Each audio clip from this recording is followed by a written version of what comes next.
Hello everyone, welcome to Edutap. आप सभी का बहुत बहुत स्वागत है। तो मात्र एक वीक आपके RBI grade B phase 1 exam में बाकी है।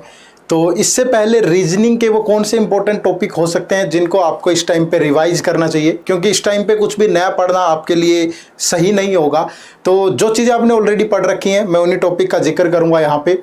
उन्हीं टॉपिक को आपको रिवाइज करना चाहिए। तो वो कौन से टॉपिक है मैं बताऊंगा आपको। या बहुत सारे बच्चों का ये भी टारगेट है कि मुझे सिर्फ जो सेक्शनल कट ऑफ है उसको क्लियर करना है।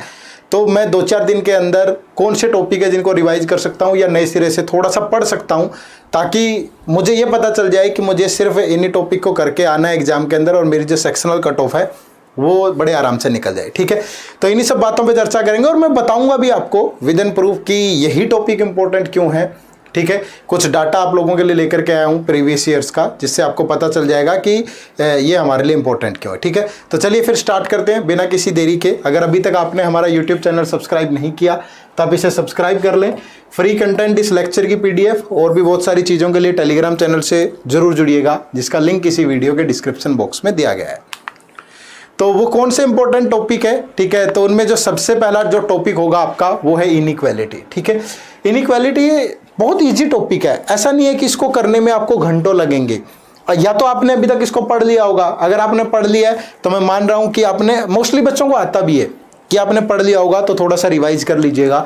और अगर आपने नहीं पढ़ा तो ज़्यादा से ज़्यादा 1 घंटा भी नहीं लगेगा इसको पढ़ने में, तो इसको पढ़ लीजिएगा, क्योंकि 3 से 4 क्वेश्चन इस टॉपिक से जरूर पूछे जाते हैं और एग्जाम में भी 1 मिनट के अंदर आप इन क्वेश्चंस को सोल्व कर सकते हो। ठीक है, तो पहला टॉपिक आपका है इनइक्वालिटी। इजी है, बड़े आराम से हो सकता है।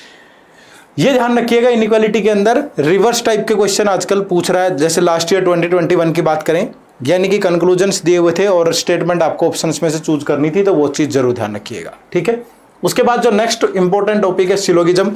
ये टॉपिक भी आपने जरूर पढ़ लिया होगा, अगर अभी तक नहीं पढ़ा तो इसको भी जरूर पढ़ लीजिएगा। इसमें भी ज़्यादा टाइम नहीं लगेगा, 1-2 घंटे का ही काम है, बट यहाँ से 3 से 5 क्वेश्चन पक्का पूछे जाते हैं।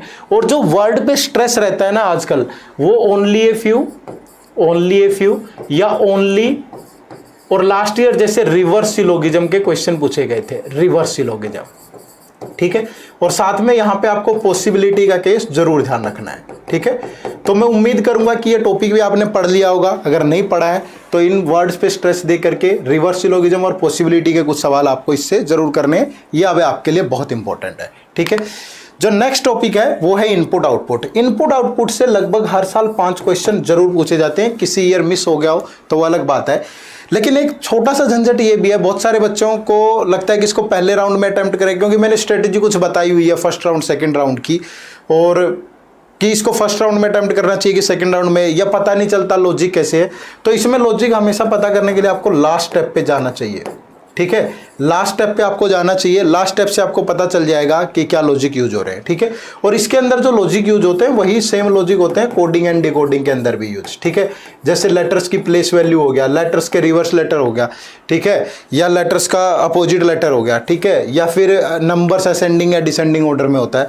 तो इन दोनों के लगभग जो लॉजिक है वो सेम होते हैं, तो एक साथ ट्राई कर सकते हैं, क्योंकि 3 से 4 क्वेश्चन यहाँ से भी पूछे जा सकते हैं आपसे। ठीक है, तो दोनों में से एक जरूर पूछता है, तो इस पे भी आपको जरूर फोकस करना चाहिए। लगभग सेम लॉजिक दोनों में यूज होते हैं। ठीक है, नेक्स्ट टॉपिक है ब्लड रिलेशन।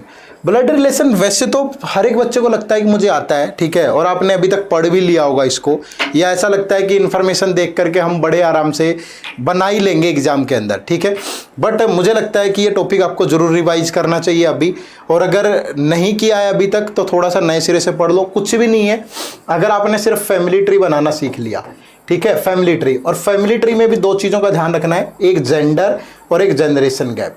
ठीक है, एक जेंडर और एक जनरेशन गैप। ठीक है, ये छोटी छोटी चीज़ें ध्यान में रख के आप इस टॉपिक को भी बहुत आराम से कवर कर सकते हो। ठीक है ना, तो ज़्यादा मुश्किल नहीं आएगी, बट यहाँ से भी एग्जाम में अक्सर क्वेश्चन पूछे जाते हैं। तो क्या आपने ये टॉपिक पढ़ लिया है? तो जरूर पढ़ लिया होगा। नेक्स्ट है आपका डायरेक्शन सेंस। ठीक है, तो डायरेक्शन सेंस में से भी अक्सर आपके एग्जाम में क्वेश्चन आते हैं, ये भी टॉपिक आपके लिए इंपॉर्टेंट है। ठीक है, तो मैं उम्मीद करूंगा कि ये टॉपिक भी आपने पढ़ लिया होगा और इसको अभी रिवाइज करने का टाइम है। ज़्यादा कुछ ध्यान नहीं रखना डायरेक्शन सेंस के अंदर, थोड़ा सा तो आपको जो डायरेक्शन है, बेसिक डायरेक्शन है, उनका पता होना चाहिए, सब डायरेक्शन का पता होना चाहिए। ठीक है, मैं यहाँ पे ये भी बता रहा हूँ कि किस टॉपिक के अंदर क्या चीज़ आपको दिमाग में रखनी है। ठीक है, थोड़ा सा मूवमेंट का पता हो कि clockwise, anti clockwise, left right क्या होता है, ठीक है। और एक दो ट्रायंगल के बारे में पता होना चाहिए, एंगल और ट्रायंगल के बारे में। राइट एंगल ट्रायंगल ही ध्यान में रख लो, आइसोसेलेस भी, बस इतना सा आपको यहाँ से करना है। 4-5 क्वेश्चन आपको मिल जाएंगे यहाँ से, 3 से 5 तो जरूर मिल जाएंगे, ठीक है। तो उम्मीद करूंगा कि ये भी आपने पढ़ लिया होगा। उसके बाद जो नेक्स्ट इंपॉर्टेंट टॉपिक है वो ये है कि अगर आपको बहुत अच्छा स्कोर करना है तो आपको अरेंजमेंट और पजल, मैं ये नहीं कह रहा कि अभी ये 1 वीक के अंदर इतना पॉसिबल है कि आप अरेंजमेंट बनाना सीख जाओगे या पजल्स वगैरह पे बहुत अच्छी कमांड हो जाएगी आपकी, नहीं। मैं ये कह रहा हूं कि आपने पढ़ लिया होगा। अगर आपने ये नहीं पढ़ा तो क्रिटिकल रीजनिंग ज़्यादा मुश्किल नहीं है, ठीक है। क्रिटिकल रीजनिंग के अंदर कुछ बेसिक कंसेप्ट है, वो ध्यान में रख लो। करंट अफेयर आपने पढ़ा ही होगा, तो क्रिटिकल रीजनिंग पे में जो करंट अफेयर पे बेस्ड क्वेश्चन है वो ज़्यादा आते हैं। कुछ एक वर्ड पे स्ट्रेस दे के वो पूछता है, ठीक है, कि ये अजम्पशन सही है कि नहीं सही है, ये गलत है कि नहीं है, या ये कौन सा आर्ग्यूमेंट वीक है या स्ट्रॉन्ग है, कुछ इस टाइप के क्वेश्चन होते हैं। तो इन दोनों में से अगर आपने ये पढ़ रखा है तो आप इसे भी प्रैक्टिस कर सकते हो अगले 1-2 दिन के अंदर। और अगर आपने अरेंजमेंट पजल नहीं पढ़ा है अभी तक तो कोई बात नहीं, आप क्रिटिकल रीजनिंग पढ़ लो, ठीक है। तो इससे भी आपका जो स्कोर है वो अच्छा खासा बन जाएगा। कट ऑफ तो बड़े आराम से निकल जाएगी, बल्कि ठीक ठाक स्कोर बन जाएगा आपका। तो ये बहुत ज़्यादा लंबे चैप्टर्स भी नहीं है, बहुत ज़्यादा चीज़ें भी नहीं पढ़नी है।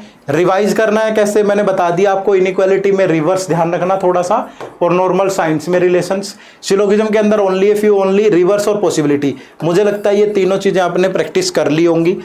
इनपुट आउटपुट में लास्ट स्टेप देख के आंसर करना है। नई लॉजिक समझ में आ रहा, स्किप कर सकते हो, कोई ऐसा इश्यू नहीं है। कोडिंग एंड डिकोडिंग दोनों में सेम ही लॉजिक यूज होता है। ब्लड ट्री में फैमिली ट्री, ब्लड रिलेशन में फैमिली ट्री, जेंडर और जनरेशन गैप का ध्यान रखना है।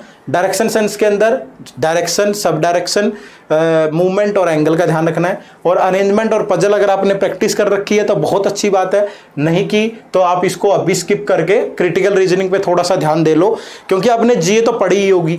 और यहाँ पे अगर कुछ आपको पता चल जाए बेसिक लॉजिक क्या होते हैं, एडवर्टाइजमेंट दी हो तो क्या किस टाइप का आर्ग्यूमेंट स्ट्रॉन्ग होता है, कमजोर होता है, ये सब चीज़ें पता होंगी तो थोड़ा सा यहाँ से स्कोर किया जा सकता है, ठीक है।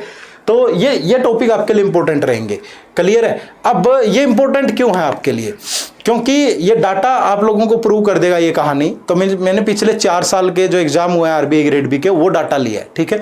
अगर मैं देखूं आरबीआई ग्रेड बी 2021 में लास्ट ईयर, इनपुट आउटपुट के 5 क्वेश्चन है, इनइक्वालिटी के 3 है, ब्लड रिलेशन के 5 है, डायरेक्शन का 1 क्वेश्चन है, सिलोगिज्म के 2 क्वेश्चन है।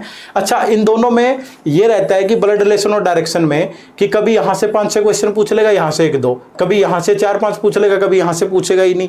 ये देख सकते हो आप पिछले लास्ट ईयर के कॉम्बिनेशन भी, ठीक है। मशीन इनपुट आउटपुट लगभग आता ही रहा है हर साल, इनइक्वालिटी हर उसमें आती रही है, ब्लड रिलेशन, डायरेक्शन सेंस आते ही रहे हैं, सिलोगिज्म के हर साल क्वेश्चन आते हैं, लास्ट ईयर 2 थे, दूसरी शिफ्ट में कम ज्यादा हो सकते हैं। अरेंजमेंट और पजल, मैंने कहा कि अगर ये आपने प्रैक्टिस कर रखी है तो अच्छी बात है, नहीं कर रखी तो आप क्रिटिकल रीजनिंग पे भी थोड़ा सा फोकस कर सकते हो इस टाइम, क्योंकि यहां भी 10 से 12 क्वेश्चन आपसे जरूर पूछे जा रहे हैं, ठीक है। तो अगर ये कर रखा है तो बहुत अच्छी बात है, क्योंकि पजल कई बार ब्लड रिलेशन पे भी आ जाती है, डायरेक्शन पे भी आ जाती है, कई बार नॉर्मल रो सर्कल वाली अरेंजमेंट, ये वो आपको अगर टाइम मिले तो बना सकते हो आप, बड़ा बहुत ज़्यादा मुश्किल नहीं होता, ठीक है। तो ये पूरा डाटा प्रूव करता है कि यहाँ यहीं से 70-80% क्वेश्चन आपके एग्जाम में पूछे जा रहे हैं, ठीक है। तो अगर आपको ये आता है, सही है, ये कर लो, अगर ये आता है तो भी ये कर लो, नहीं आता तो भी ये कर लो। फिर इसको इस पे अभी, क्योंकि अरेंजमेंट और पजल को बहुत सारी प्रैक्टिस की जरूरत पड़ती है, तो एक टाइम के लिए आप स्किप कर लो उसे, ठीक है। लेकिन बाकी चीज़ों पे आप फोकस कर लेना। क्लियर है भाई, बात समझ में आई सबको। तो ये पूरा का पूरा एनालिसिस था आपका, ठीक है, जिसमें मैंने आपको बताया कि कौन कौन सी चीज़ों पे आप ज़्यादा फोकस कर सकते हो, ठीक है, यहाँ पे। तो उम्मीद करूँगा कि ये सब आपको समझ में आ गया होगा बहुत अच्छे से, ठीक है। तो इनको रिवाइज करिए ज़्यादा से ज़्यादा, अभी सिर्फ 1 वीक के अंदर डेली 1-2 घंटा निकाल लो, ठीक है, और इनको रिवाइज कर लो जितना। और जहाँ मैंने बोला है कि इन वर्ड पे स्ट्रेस देना थोड़ा, तो उन चीज़ों को, क्योंकि वो ट्रेंड में है आजकल, तो वो पूछे जा रहे हैं अदर एग्जाम्स में भी, तो यहाँ भी पूछे जा सकते हैं, ठीक है। और ज़्यादा से ज़्यादा प्रैक्टिस करो, बर्डन नहीं लेना, अपने आप को मोटिवेट रखिए, क्योंकि परीक्षा के दिन जब आप जाते हैं तो आपका चलने का स्टाइल बता देता है कि आपका पेपर क्लियर होगा कि नहीं होगा। क्योंकि अगर आप अंदर से अपने आप को एनर्जेटिक महसूस कर रहे हैं तो आप अपना 100% दे पाएंगे, अन्यथा आप नहीं दे पाएंगे, ठीक है।